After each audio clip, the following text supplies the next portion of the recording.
can't see out of these glasses. Are we live?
Hello, Savannah. Hello, and welcome to another edition of Candidly Kesha on this Monday evening. This is a late special edition of Candidly Kesha, and I have joining me Mayor Pro Tem of Fort Wentworth, Mr. Thomas Barbie.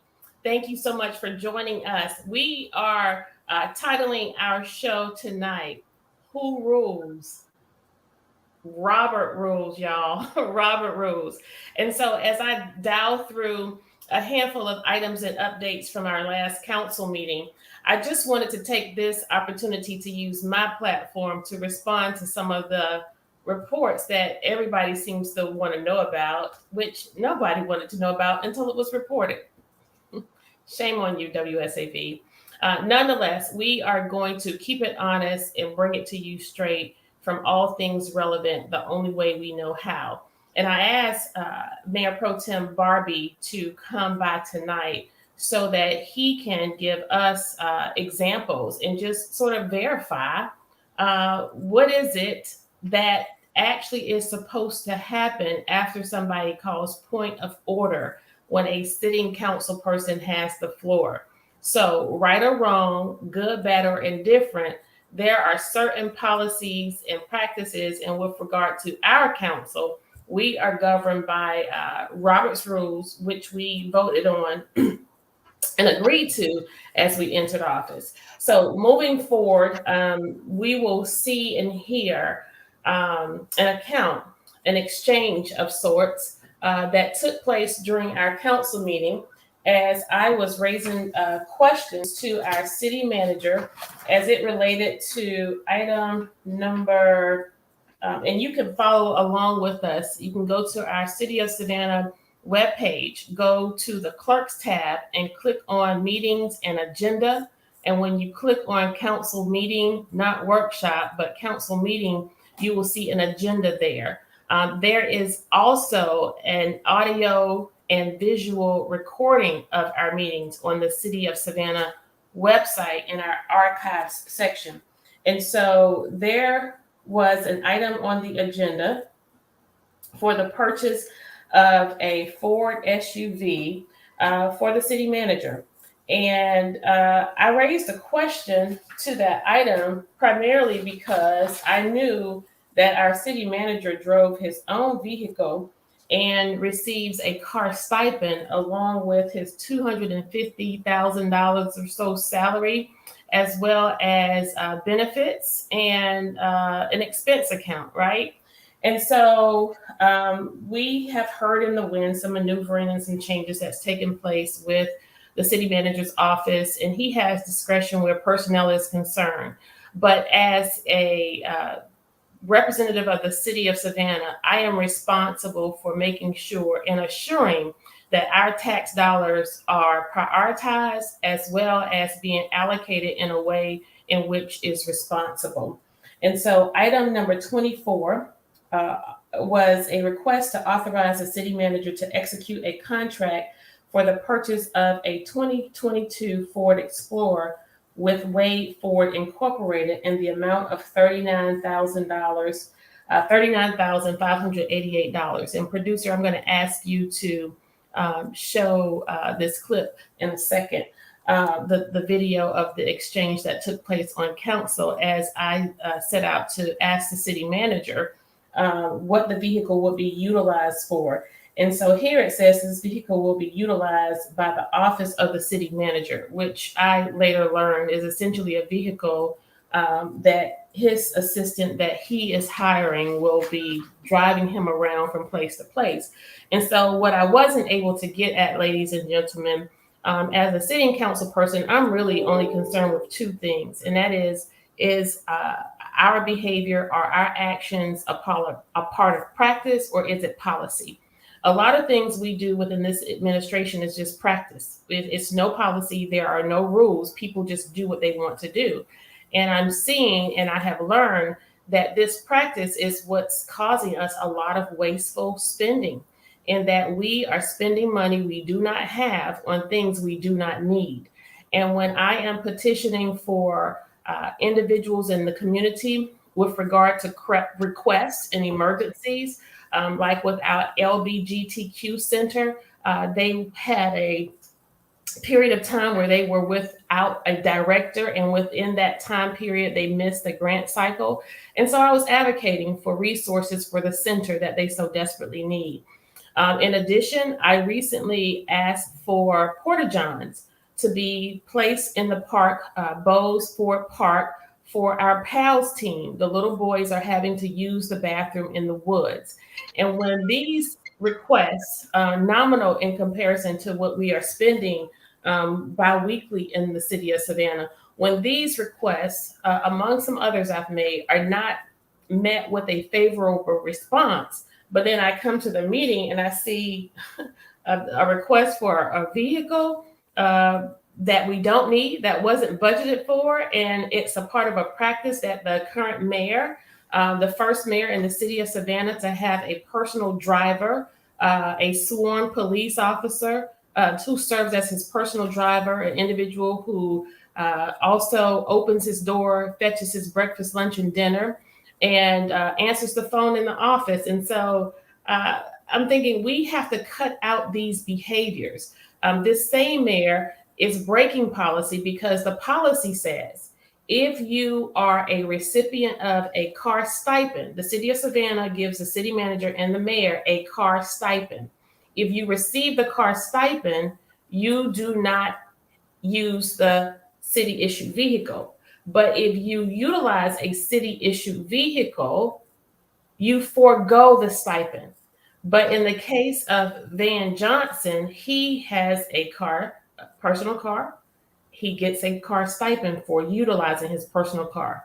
He also has use of a city issued vehicle in addition to a personal driver. And so the only thing I was trying to do was to lay out and demonstrate that the practice that we currently are employing is not right, is not consistent with being responsible in utilizing taxpayer dollars. And I was unable to do that because I was interrupted. Mr. Producer, can you show the video, please? In our top story tonight, an argument between Mayor Van Johnson and City Alderwoman Kesha Gibson Carter during City Council is gaining some attention and raising more questions about the Alderwoman's future on council. WSAV News 3's Chase Justice joins us now with more. It all started at Thursday's City Council meeting during a discussion about the approval of nearly $40,000 towards a vehicle for the office of City Manager Jay Melder. That's when Post 1 at-large Alderwoman Kesha Gibson Carter spoke out about the purchase before the meeting went off the rails. Here's how some of that conversation went. Melder. Yes, ma'am. Will this vehicle, will your car stipend go away as a result of this vehicle? No, ma'am. This is not a personal vehicle. This is a vehicle for the office, and the reason this is Explorer is also be used as an emergency management vehicle as well. If we ever have an emergency management issue that needs my attention. So this will be much like a setup like the mayor has. He has a car and a driver and a car stipend, and all of this on the back of the tax. Point of order. And this is well within order and absolutely inappropriate. Well, it's not relevant. Point of order, so what's your point? It's not relevant. The point is well taken. You can't do anything about me. I'm sorry. All in favor indicate by saying two times. Opposed. Mr. Mayor. Opposed.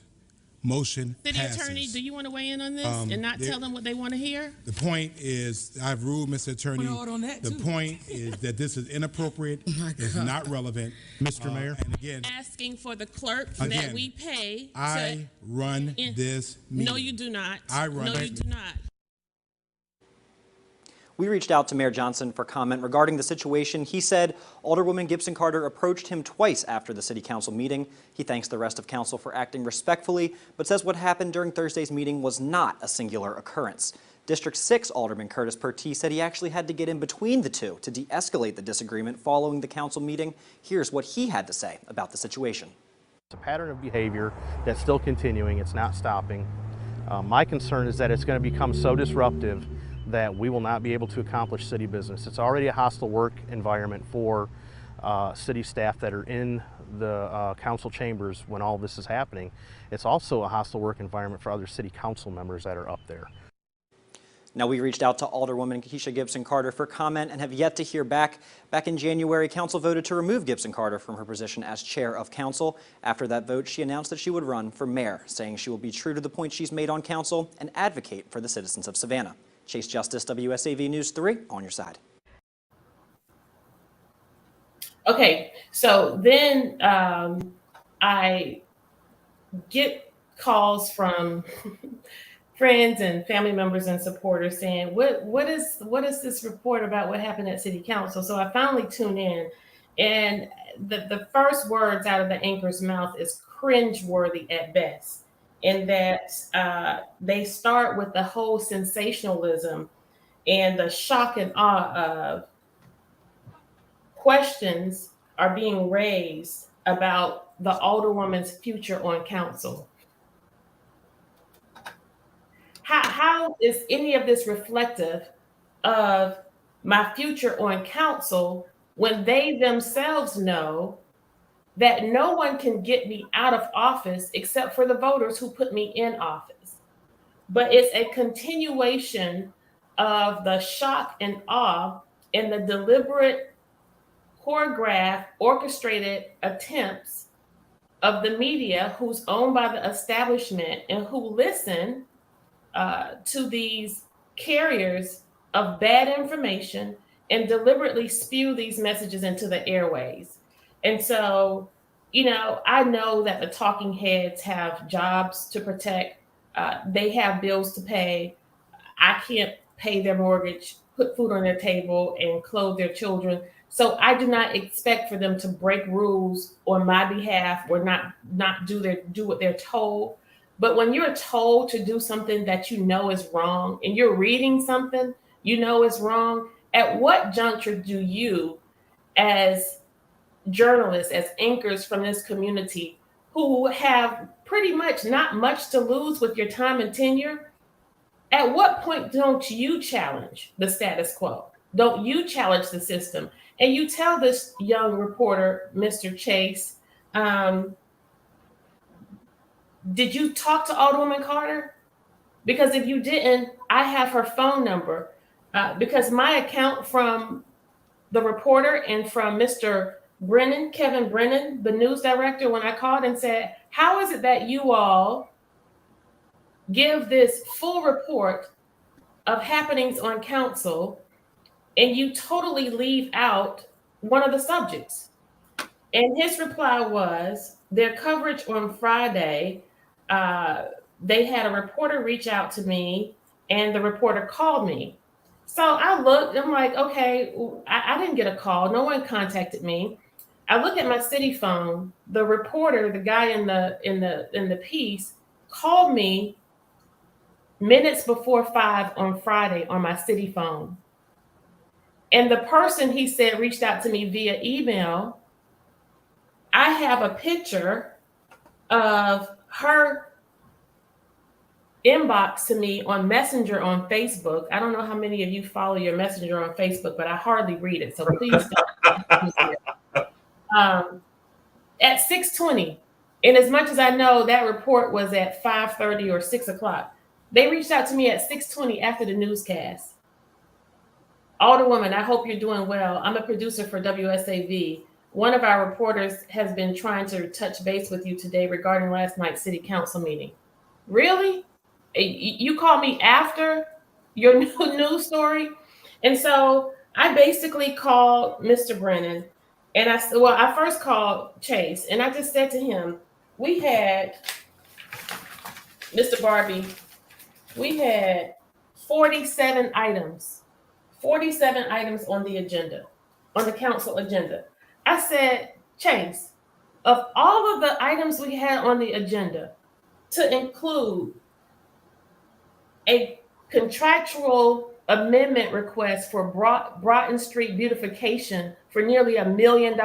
These people are coming back wanting more money for that project that's not budgeted for, or for the nearly over $500,000 that we're loaning to this housing development group, and we still don't have affordable housing. How about Mr. Chase acknowledging or recognizing that of all of these items, with us reaching an all-time high, we have a bloody May. We've had a bloody 2022. We have a police department who's in turmoil and personnel issues running rampant. What wasn't it about any of those issues that you saw more pressing to report to the public? And, sir, if you did need the shock and the awe or the sensationalism with this particular item, why was more of the focus on the perceived argument versus the actual item? The item. So you totally missed the mark on the fact that I simply was informing the public. Why aren't you, Mr. Chase? Why aren't you, Kevin Brennan? Why aren't you concerned with the fact that we give the city manager over $200,000 in salary, plus benefits, an expense package, and a car stipend? Why wasn't it of your thought that I was raising this issue? You know, notwithstanding that this is a consistent theme that the media, all outlets, continue to gloss over. They have reporters sitting in that chamber with the cameras almost always directly on me, and hardly ever are they drilling down into the meat and potatoes of these agendas, because they know that the public is not going to see it or hear about it or know about it unless they report about it. And because it's in their best interest not to report on these things so that we continue with status quo government and business as usual politics, they major in those minor things. And so here, they also go on to say that this issue was gaining attention. Well, it didn't gain any attention until you reported on it. Nobody else reported on it but you, WSAV. Who was it gaining attention by? And you speak to Curtis Purdy, who says that he had to get in between me and the mayor. And the mayor said I confronted him twice. Well, where was it recorded that Curtis Purdy? Did you see it, Mr. Reporter? Chase, did you see on a video him getting in between us? No, you didn't, because it didn't happen. But you just take the word of an individual who can utilize and abuse your airways, who has a consistent pattern of crime foul, but they never, Barbie, they never ever, in this whole account, he went on, Mr. Producer, can you put up the graphics of the dictation? He goes on to put up the dictation verbatim, supposedly verbatim, of what was said after the point of order was called.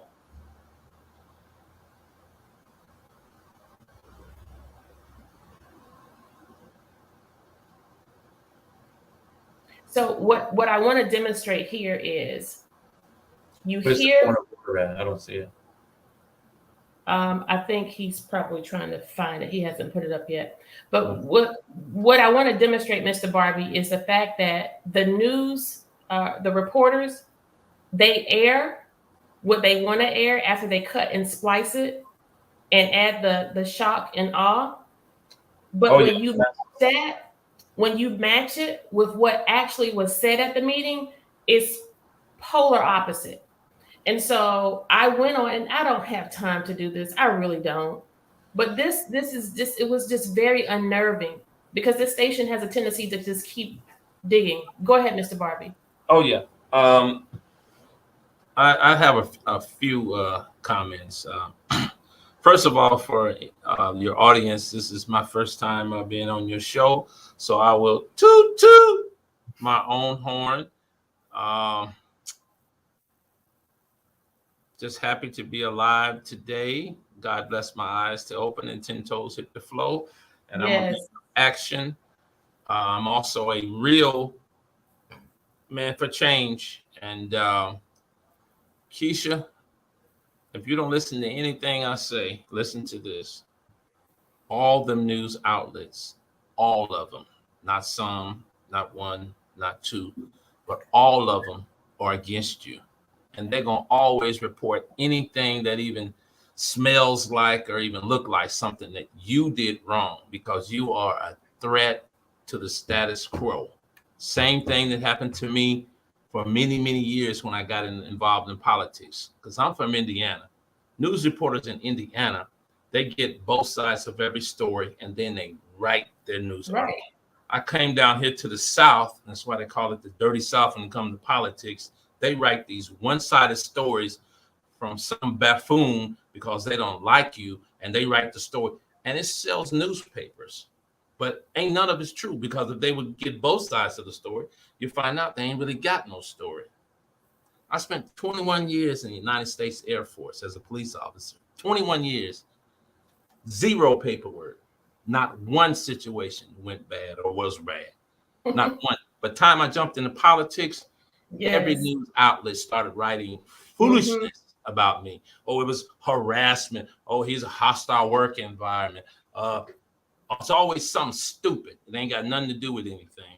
But long story short, I used to spend a lot of my time collecting those articles. And it got to a point where I realized that those people are going to do what they do. What I have to do is keep being an advocate for the people. Just like you are doing, keep being an advocate for the people, because the people see through the foolishness. They know that the only reason that they even report this thing about you at the council because they want to make you look bad, because they know that you are going to be the next mayor of Savannah and you are going to change things. Because see, when you change things, you take money out of these status quo people's pockets because you're about change. And keep standing for change, and keep standing and being a good steward over taxpayers' money, and keep asking questions, because those questions are what you're supposed to be asking. and keep asking those questions. And I want to say one thing about that point of order. I listened to the video twice now.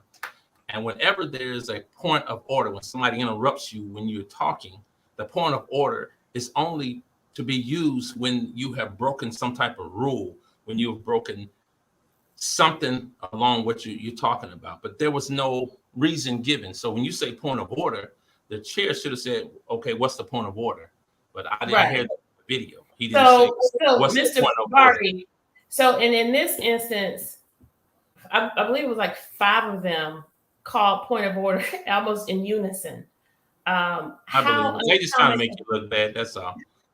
And so I understand now, and over time, I started recognizing that they are doing this to interrupt me or to disrupt my train of thought as I'm speaking. Exactly. And so, you know, as to not follow suit or do what they do, I just let it ride. But this particular time, I just said, you know, no, you cannot keep abusing this part of Robert's rule to interrupt me without giving me reason. So I simply asked the mayor, which I was in full right to do, what is the point? He called point of order, you called it, they called it, everybody called it. Just give each one of you, tell me what was wrong with my broken. Exactly. Right. And then the chair's supposed to rule on that. Either right. yay So or nay, good, bad, or you still have the indifferent. floor. Right. Yep. Good, bad, indifferent. I have the floor. They said I violated a rule. If the clerk or the city attorney would have concurred with them, I would have fallen back. Right. But the clerk and the city attorney did not rule on it because the mayor stated that he runs this and that they didn't need to speak. And so you cannot say that we as a council voted to follow Robert's rules, and then you decide today in this moment with this particular issue, because it involves something that doesn't paint a good light on you, that you don't want to follow the rule. And that's essentially what I was getting at. But I recognize the tricks in the games, because later, Mr. Barbie, in one full swoop, they went on, while that argument was going on, they went on to approve other items on the agenda that was also going to be challenged and questioned. So we had a letter from the Canal Society, who were challenging 2 agenda items that they were concerned about, in that it provided for adverse implications to their interests. And I was in position not to vote on it, as was Alderwoman Blakely. But because if you go to my page, and what I want you all to do who are listening, and we do this, Mayor Pro Tem Barbie, not to get people to sympathize or to take a side, but I really and truly am determined to get people to see how responsible the media is when it comes to how engaged we are, how informed we are, how knowledgeable we become, how disengaged we are, how uninformed we are, and how we are not knowledgeable when it comes to politics, because it really makes a difference. And then I also get to see how, had this not been happening to me, I would not understand the fullness and the brevity of what media has done to Black men and the picture they continue to paint. And the reason why every other person is afraid of a Black man walking is because of the media. You know, there is a disproportionate number of African American men and boys who have their faces plastered on the news, and accounts that cover crime that they are involved in, or sometimes not involved in, and they just get wrongfully accused, than others. And it's unfair, it's not balanced. And maybe this had to happen to me to give voice to it. Because as you stated earlier, Mayor Pro Tem Barbie, as a decorated, retired veteran with a stellar record of performance without blemish, you come into politics and all of a sudden you become this unhinged, deranged, crazy man, right? And Oh, yeah, so that's how they try to paint me. But I'm I all for get it. change. I'm not And about status quo.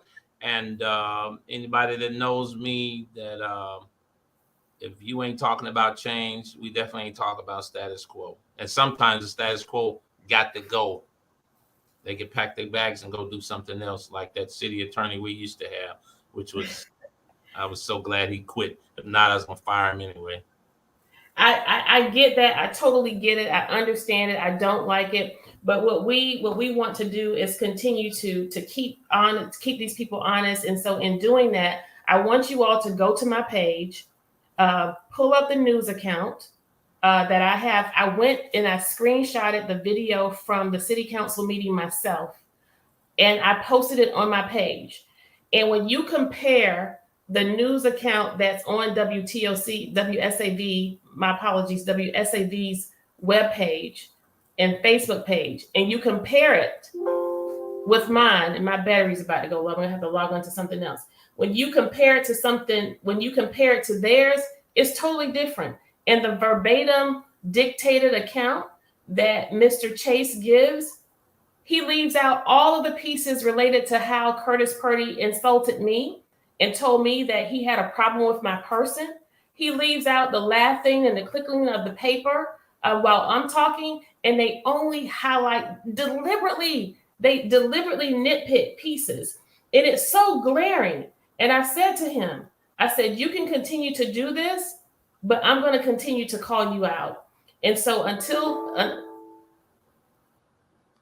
Something went wrong. Oh, okay. Kesha, don't give up. Don't can give you hear? in, and don't give out. Keep Yes. standing for change. Keep standing for people. Keep standing up. Keep asking questions, being informed and engaged, because Mayor Johnson and all them other people that support Mayor Johnson know that you are a threat. They know that you are about change, and they know that you are coming, and they won't be able to beat you. Because Well, I'm and gonna you know, be in and the corner, and we're gonna be knocking on doors and putting up signs. Let them do what they do. We gonna do what we do. well, listen, I really appreciate that, and I truly believe that I will be the 68th mayor of the city of Savannah, but it will not be on the back of moments like this. I want to truly focus on the pressing issues facing our community. We have young people dying on the streets of Savannah like flies.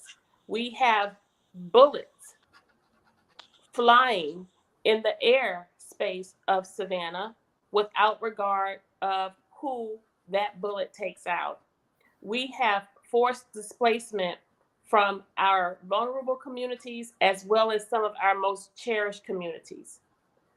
What we are facing here in Savannah is are elements and dynamics that, if not addressed and if not dealt with honestly and openly, in the next 2 to 5 years, Savannah as we know her will be a person of the past. On this same agenda, Mr. Barbie, we approved the development for 163 housing units. This is ahead of our impact fee ordinance that we are supposed to be having conversation about, but we've been having that conversation. This is a delayed conversation for over 2 years. For 2 years, I have been trying to get this council to pay attention to recognizing that because of the growth and development in our communities and the ability for developers to build in existing communities, we were putting existing residents, in a position where their communities will be adversely affected by increased traffic, as well as the little or lack of police, fire service, recreation service, and support for developing, repairing, and creating new infrastructure in their areas. But in one full sweep, we agreed to approve 163 single family homes for areas of Godly West, the Gateway area, Bradley Point. It just goes on and on and on in the area of New Hampstead. And what people don't really understand or get, they see this development and growth happening around them. And it isn't until 2 to 3 to 5 years later, they start to feel the crunch of that new development when there's increased traffic and their commute now goes from 10 to 15 minutes to now 30 to 45 minutes. Or how this past weekend and I would say in this past month, I've had to call 911 twice for other people. And in making those 911 calls recently, the phone rung 31 times. I called 911 and the phone rung 31 times before someone answered. The time before when I called 911, and I know the non-emergency line. I know to call 911 non-emergency when it's not an emergency, but these were real emergencies. Mm-hmm. And when I called the time before, I had to hang up to make another call because nobody answered, and I was filled with anxiety trying to get this person help. And the 911 operator actually called me back. And so it's the totality of a whole lot of little things that will serve as an avalanche for this community if we don't get a handle on it. Politicians are running around, one-upping each other, jockeying for greater position, climbing the political career ladder, and giving very little regard to the people of whose backs they are standing on and the people who they ask to vote. And so I wanted to make mention of this letter, if you will give me a chance, Mr. Barbie. I don't know if the producer has those clips that I wanted him to put up, but I wanted to jump in and say something about those impact fees. Those impact fees are a good idea for the actual city to adapt, because what it will do is it will create another revenue stream that could help pay police officers more for more equipment of police officers or more 911 dispatchers. Those impact fees, because when a builder comes into your city, yes, they are investing some money into your city, but also the city council should ensure that some of the money that they are investing goes straight to improvement, quality of life for its citizens. And impact fees will actually add to that.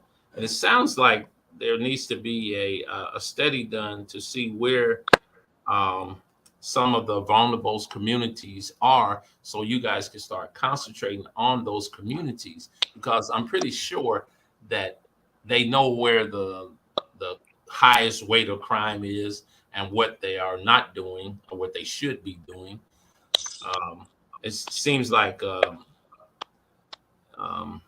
just not getting done. It's not, and it's so sad because it doesn't have to be this way. And when I tell you there's enough to go around, there's enough in the house for everybody. Savannah is not skipping a beat, or missing a beat, I should say, when it comes to the resources we have. Now, as I stated at the top of the show, we are very good at spending money we don't have on things we don't need. But with that stated, I continuously say Savannah generates the most money for Georgia, only second to Atlanta. We are essentially a tourism mecca of the Southeast region. We boast of having one of the largest and most productive ports in the nation.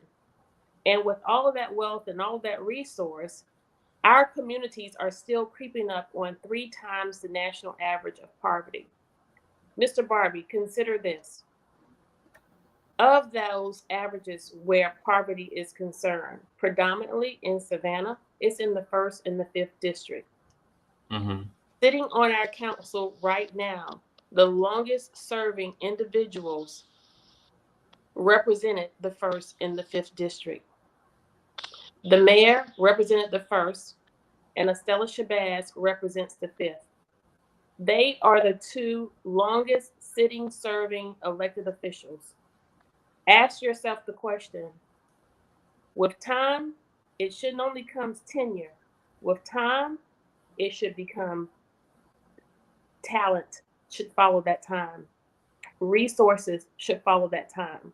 Definitely. So as opposed to this mayor utilizing his platform, his prowess, his professionalism, and all of his abilities in maneuvering on this council, why aren't you using this for the greater good of the citizens of Savannah? And so we want to get back to the Savannah Ogeechee Canal Trail. And Mr. Keating, well, this is a letter from Connie Shreve, the treasurer, to Mr. Keating of the city of Savannah. And she says that the Savannah Ogeechee Canal Society did not know the city of Savannah meeting was on that particular Thursday, with 2 agenda items involving the trail along the city's right-of-way. Respectfully, we feel that you did not involve the Canal Society in these 2 agenda items. We contacted Eric and another staff member from your office and explained that unless someone came physically to the property, your office would not understand the details involving these 2 items. Mr. Monroe's illegal access across the City of Savannah Road, City of Savannah ROW, was not there for years and years. As we understand, Mr. Monroe sold his access to this property and for 6 years now has been using the west side of the canal to access his property, although the other road had been put there without a permit. So these individuals presented to council a very, very valid point. I wanted to give consideration to this and not vote on it. But with the maneuvering that ensued after the point of order, while we are still trying to have a discussion, or I'm still trying to make my point known, the mayor, along with other members of the council, go on and approve it in full sweep. This item, as well as a couple others. And so Kesha, so you guys clumped 2 and 3 different things together that you voted on? Yes, no, it wasn't only that. It was these 2 items along with items for the Savannah Airport Commission. There were some items under the resolution section for approval for the city manager, which also included a questionable item here that I wanted to tell you about. And here, Mr. Barbie, is where it gets really, really interesting. And that was they wanted to do some amendment with our budget that had already been approved. Where is it? So out of those items that you just mentioned, you had no time to give an input on it? No, but when you go back and that's not proper. Right.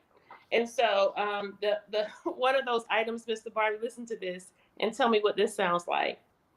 Authorize supplemental budget appropriations to the fiscal year 2022 operating and capital improvements program. So they were amending our operating budget and the capital budget. So if you just approve this without an opportunity for discussion, or a person like me would use this as an opportunity to explain to the public what this really means. And you know what kind of maneuvering that can come into play when you're talking about amending your operating budget, right? Exactly. It's called corruption. Yeah, it's called corruption. So I say all that to say, guys, we're here to serve. Oh, and the other thing I wanted to tell everybody about, Mr. Barbie, and this is a conversation I can have with you offline at another time, but the city of Savannah is being sued for that car accident that took place. It was a hit and run report taken by the Savannah Police Department, but it involved a high-speed chase. And is it public information you're speaking of? It is. Okay. And unfortunately, the individual who was hit died. And so the city of Savannah is being sued and the asking of damages total over $20 million. And so it's again, it's something that the public should know about. These high-speed chases is something that I have questioned. It's recorded and on the books for a long time. We hate when anything rises to the level of when officers have to engage in a chase, but giving consideration to why you ensue an individual and where you pursue that individual, we definitely want to make sure that we are incorporating policies and practices that are keeping our citizens safe, as well as our police officers safe. But this speaks more to the point of why we should be going into executive session, because now that we are being sued, one of the questions I would have is, who was the police officer driving the vehicle? How long had they been on the force? What it's just it's so much. You guys didn't have an executive session? No, that the city attorney decided that this council should not go into executive session. Yes. Yeah, but the city attorney does. Is that in you guys' charter? He doesn't have the power. Only the council. He doesn't have the power. He doesn't have the power, but via this mayor, he has the privilege.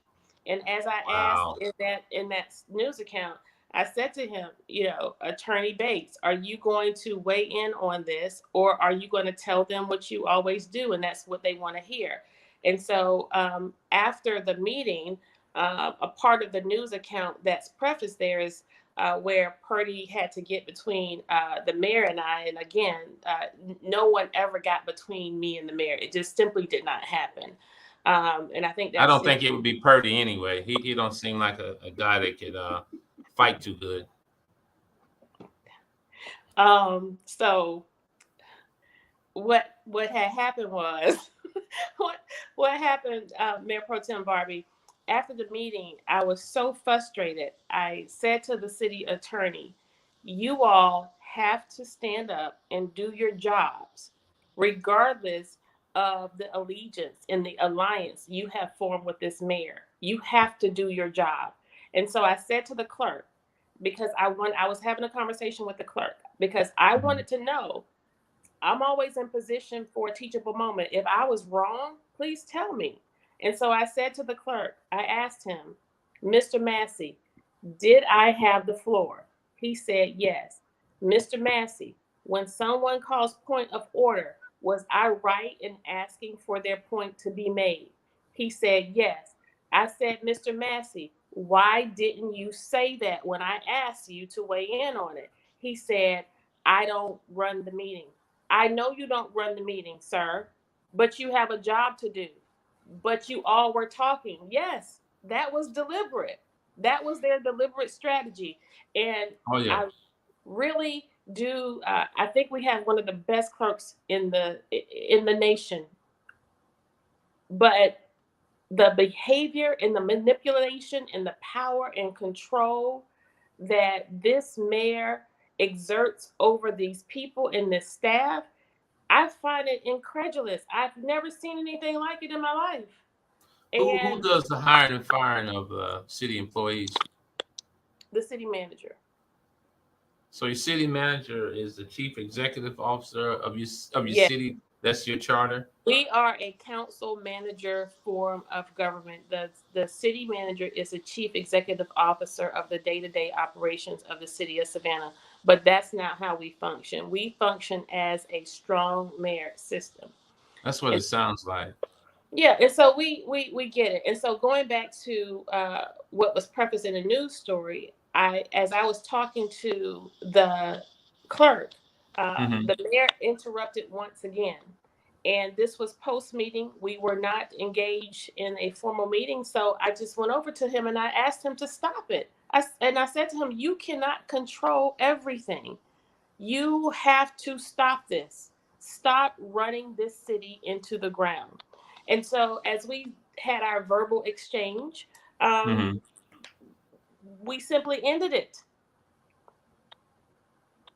And, it's this is really sad. It's Was really the news sad. media there? I'm not sure where they were, but So somebody went and told them. Somebody, y'all got a snitch in the camp. Well, no, it's that the media listen to the lies. They just are more inclined to Oh, trust me, the media is good at spreading lies. They are expert at it. Well, and we want people to know that Family Promise has an additional $93,000. Once again, this director, who is a supporter of the mayor, seems to be one of the favorite picks of the nonprofits. But and that's an organization that's near and dear to my heart, and that I ran it for 10 years. And so certainly we want them to do well, but we also want it to be fair, balanced, and equitable. I don't care who you are. $93,970. $93,970 additional dollars that Family Promise has. That number is 790-9446, 790-9446 if you need assistance with housing assistance or utilities or shelter. And these are the things that we want our public to know about. I did not vote for the local design of the Gamble building for a renovation project to a development team, $625,000. And this is not for actual work. This essentially is a plan to address the much needed capital improvements for the Gamble building's renovation. So again, we are paying $625,000 for a plan. And I simply ask the question, who will be occupying the building? What departments will utilize the building? If we are investing $625,000 in the plan for the building, you can imagine that the project in its scope will be millions of dollars. And so I want to make sure that all of those dollars will benefit the taxpayers. Will offices be here that our taxpayer citizens could use? Or will these be executive suites and offices for executive level staff? You know, people, I'm doing my job. I'm doing my job. It's called exposing them. It will, and to me, I don't know that my intent so much is to expose as it is to educate and inform. And one person who chimed in on my Facebook page said she doesn't have a problem with the expense. Well, if you don't, and you're a taxpayer, you don't have a problem with it, fine. But if others do, that's fine, and you all should be knowledgeable of it, right? Exactly, informed and engaged. Yeah. I just got a quickie. Going back, you had mentioned about the mayor being the 1st district and Shabazz being of the 5th district. Has there been any positive change that they have done for their actual districts that's affecting the quality of life for the citizens there, as far as Black people are concerned? Well, I can answer it in this way. Historically, the 1st district and the 5th district are two of the most vulnerable, underserved, high poverty, high crime areas and underrepresented in the city of Savannah. To date, that assessment holds true. And so I just leave it for the listeners to decide. Those two individuals who represented and represent that district are the most tenured sitting servants, sitting politicians of Savannah. And so, you know, one of the things that I've been saying for a long time in terms of what I can say that I've done, we've raised the bar where information and sharing is concerned. It takes a lot of energy. It takes a lot of effort to prepare for the meetings and to be ready and to study. Man, a lot of reading. Because it's really easy for us to go into these meetings and they have a method, a mode of operandi, Mr. Barbie, where if everybody agrees, you can pass 5 and 10 items at one time without any discussion, and the public would never know anything about it. But because it doesn't create transparency. And so we pause and we'll ask to pull out certain items so that we can discuss them. and so that we can bring more transparency and shed light on these issues.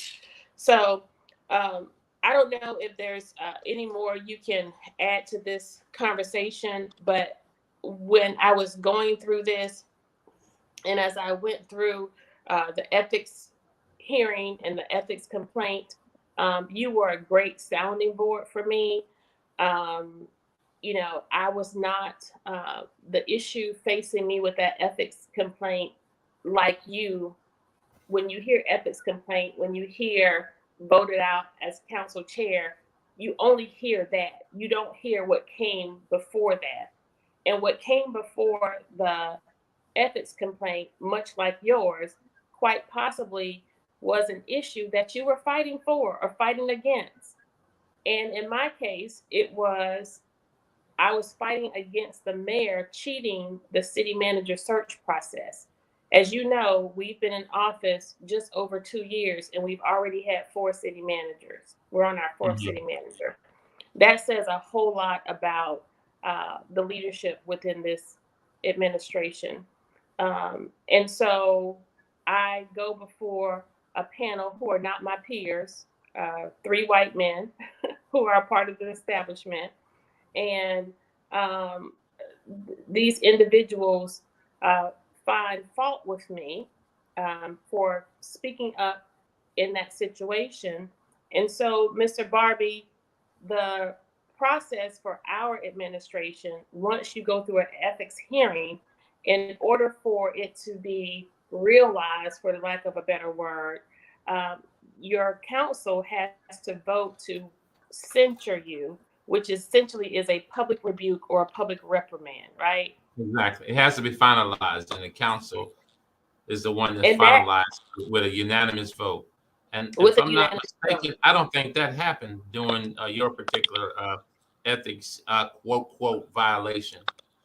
It never happened, Mr. Barbie, but every single time WSAV and their reporters have a chance, they always report that I was censured.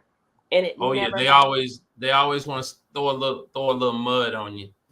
But you got God on your side, ain't none of it sticking on your armor. And I'm gonna tell you, I'm gonna share this with you too. When you become the next mayor of Savannah, one of the first things that you should do, they're gonna attack you a little bit when I say this to you, but you could take it. You're strong. First thing you should do is make sure you do a forensic audit, because I'm pretty sure that there's some money that's being channeled in the people's pockets that it ain't supposed to be in. A forensic audit when you become the next mayor of Savannah. And they're going to do their best to stop you. They're going to say all kinds of stuff. You're breathing too much air. You're drinking too much water. You're creating a hostile environment by asking those questions. You should just sit over there and keep your mouth shut. But keep standing up and keep speaking up and keep standing for the people and continue to be a good steward over taxpayers' money, because our citizens, and as elected officials, we should always try to improve their quality of life, because that's our job. We are sitting in these seats because the citizens elected us. They believe in us. Keep standing up, keep preaching, keep speaking, keep God in your forefront, and everything gonna be all right, because there's no weapon formed against you shall ever prosper. Well, we received that, and I thank you so much for stopping by and sharing time. And it's one thing for people to say that they sympathize with you, and that's a sentiment of feeling sorry for somebody. But it's another thing to have someone empathize for you. And with empathy, we know you know, because you've been through it as well. And so, definitely, I still got scars on my back. Well, mine are not. My shoulders are not as broad as yours, and I don't stand as tall as you. But you give me such great encouragement, and I think I'm going to stick with this, and I'm going to stay with it and run on just a little bit longer. Yes, so you'll be surprised the people that you are inspiring. Those little girls and those little boys, they are watching you. Well, thank you so much. Thank you so much. And thank you to all of our guests tonight who have tuned in and stopped by to say hello. And thanks to my faithful followers, to all of you. My reading glasses are not working very well, and my big screen went out, so I can't see the comments there, but I will definitely go back on and take a look to see if we missed anything tonight. Once again, Mayor Pro Tem Barbie, we want to thank you for what you're doing on the other side of us there in Port Wentworth. I was so encouraged with the way you all stood up and stuck together and are taking a stand for Port Wentworth. And we believe that that will become the next great city in Georgia. And kudos to you, sir. Kudos to you. I want to thank the owner and developer of ATR Platform for giving us an opportunity to give voice and bring attention to these issues facing our community and helping us frame a narrative that's not one-sided. So with that, I want to say to you all, go to my Facebook page, pull up that recording of the WSAB news story. And then I want you to look at what they reported, how they reported, and look at the dictation and see how strategic Mr. Chase was in leaving out the pieces related to the insults that were directed toward me. But less than me, I want you to go on and follow us every other week and pull these agendas down and look at how your money is being spent. Mr. Mayor Pro Tem Barbie, I'm going to give you last words. Last word. This is the last word I want to say to each and every person that's listening to the sound of my voice. If you have not early voted, yes, please go out and vote. You do not have to wait until the 24th of May to vote. You can vote on Saturday. You can vote on Sunday. You can vote in the evening. You can vote in the morning. Just get it done. And if you have already voted, ensure that you tell at least 3 people. Just inquire, have you voted already? And if they ain't, encourage them to go vote, because the only way that we change the system is we have to change them people that's writing those laws, those policies and procedures. And most of them don't look like us, and we got to replace them so we can change those laws, policies, and procedures. Go vote, my brothers and sisters. Well, thank you so much, Mayor Pro Tem Barbie. We appreciate you. And again, we appreciate all who are tuned in. And we want to thank you for sticking with us and staying in there. Good night, Savannah, and I love you.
like that.